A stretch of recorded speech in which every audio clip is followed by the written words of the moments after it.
اعوذ باللہ من الشیطان اللعین الرجیم بسم اللہ الرحمن الرحیم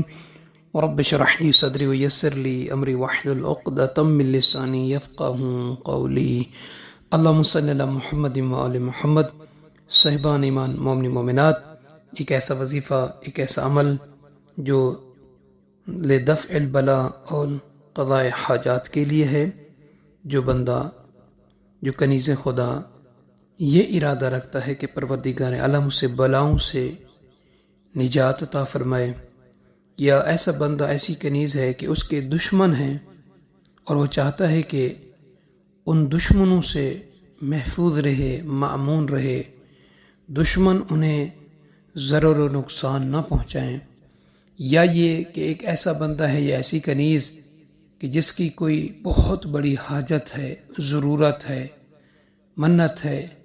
وہ چاہتا ہے کہ وہ پوری ہو، تو اسے چاہیے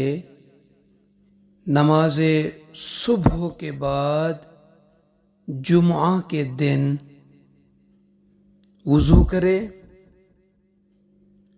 اور 2 رکعت نماز قضاء حاجت کی نیت سے پڑھے، یعنی نیت کرے گا وضو کے بعد کہ 2 رکعت نماز پڑھتا ہوں اپنی حاجت کے پورا ہونے کے لیے۔ اب وہ حاجت بلاؤں سے بچنے کی ہے، دشمن سے محفوظ ہونے کی ہے، یا کوئی بڑی اور منت آرزو خواہش ہے اس کے پورا ہونے کے لیے، تو اس نیت سے وہ 2 رکعت نماز پڑھے جمعہ کے دن نماز صبح کے بعد۔ پہلے نماز صبح پڑھے گا اور اس کے بعد یہ 2 رکعت نماز حاجت پڑھے گا۔ جب نماز پڑھ لے، یعنی نماز بالکل فجر کی طرح ہے، بس نیت میں فرق ہوگا کہ 2 رکعت نماز پڑھتا ہوں حاجت کے لیے، یا پڑھتی ہوں حاجت کے لیے، قربتاً الی اللہ۔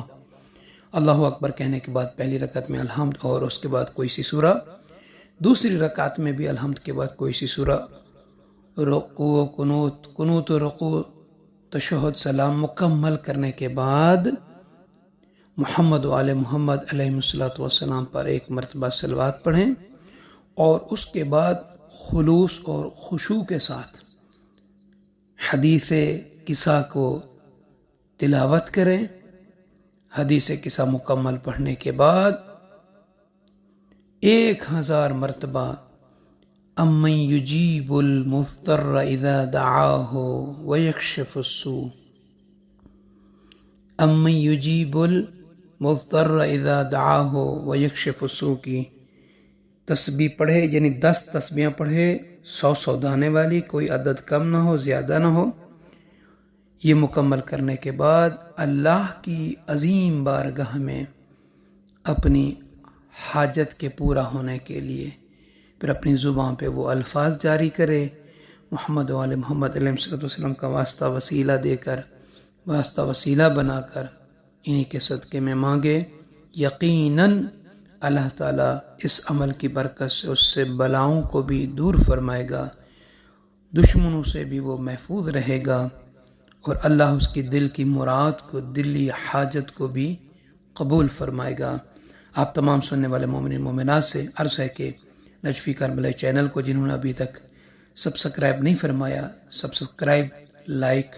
اور شیئر فرما دیا کریں۔ جزاک اللہ۔